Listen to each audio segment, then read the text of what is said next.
আসসালামু আলাইকুম ওয়া রাহমাতুল্লাহি ওয়া বারাকাতুহু। সম্মানিত উপস্থিতি, আপনারা অবগত হলেন যে আমরা কি চাই। মূলত আমরা এদেশের মানুষের অধিকার রক্ষা করতে চাই, একটি শান্তিময় সমাজ গড়তে চাই, একটি আলোকিত সমাজ গড়তে চাই, যে কল্যাণকর সমাজ গড়তে চাই, যেই সমাজে সকলে আমরা শান্তিতে বসবাস করব, বিশৃঙ্খলা থাকবে না, অন্যায় থাকবে না, চাঁদাবাজ থাকবে না, দুর্নীতি থাকবে না। এই ধরনের সকল অন্যায়ের বিরুদ্ধে আমরা বরাবরই ভূমিকা রেখে আসছি। তো বিশেষ করে 2024 সালের 5 আগস্ট আমরা যে নতুন বাংলাদেশ পেয়েছি, এই বাংলাদেশকে গড়ার জন্য সকলে আমরা এগিয়ে আসতে হবে।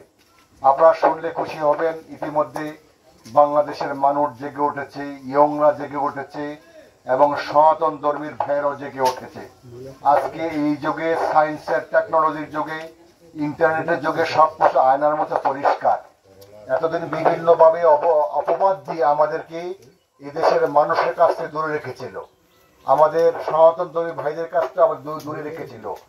এখন যখন আমরা মন খুলে, প্রাণ খুলে, মানে মুক্ত বিহঙ্গনে ছুটে বেড়াচ্ছি, আমরা আমাদের কাজগুলো, আমরা আমাদের আদর্শগুলো মানুষের সামনে তুলে ধরতে সক্ষম হয়েছি।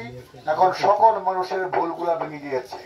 তো বিশেষ করে সনাতন ধর্মী যারা রয়েছেন তাদেরকে অনুরোধ করবো, আপনারা একটু, আল্লাহ বিবেক দিয়েছে, আপনার বিবেককে কাজে লাগান।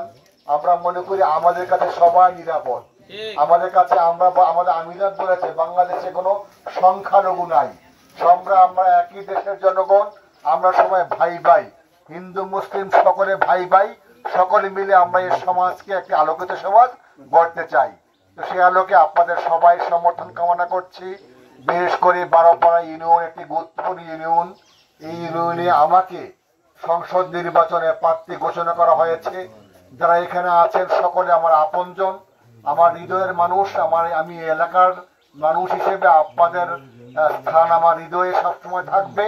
আপনারা আমার পাশে থাকবেন। আপনাদেরকে সাথে নিয়ে আমি একটি আলোকিত সমাজ গড়তে চাই, একটি দুর্নীতিমুক্ত সমাজ গড়তে চাই, একটি চাঁদাবাজ মুক্ত সমাজ গড়তে চাই। সে আলোকে আমি আপনাদের সকলের সমর্থন এবং সহায়তা কামনা করছি। এবং কষ্ট করে আপনারা আমাদের কথা শুনেছেন, আপনাদেরকে ধন্যবাদ জানিয়ে আজকে আমাদের এখানে কার্যক্রম শেষ করছি। আল্লাহ আমাদের সকলের সহায়ক। সবাইকে ধন্যবাদ। আসসালামু আলাইকুম ওয়া রাহমাতুল্লাহ।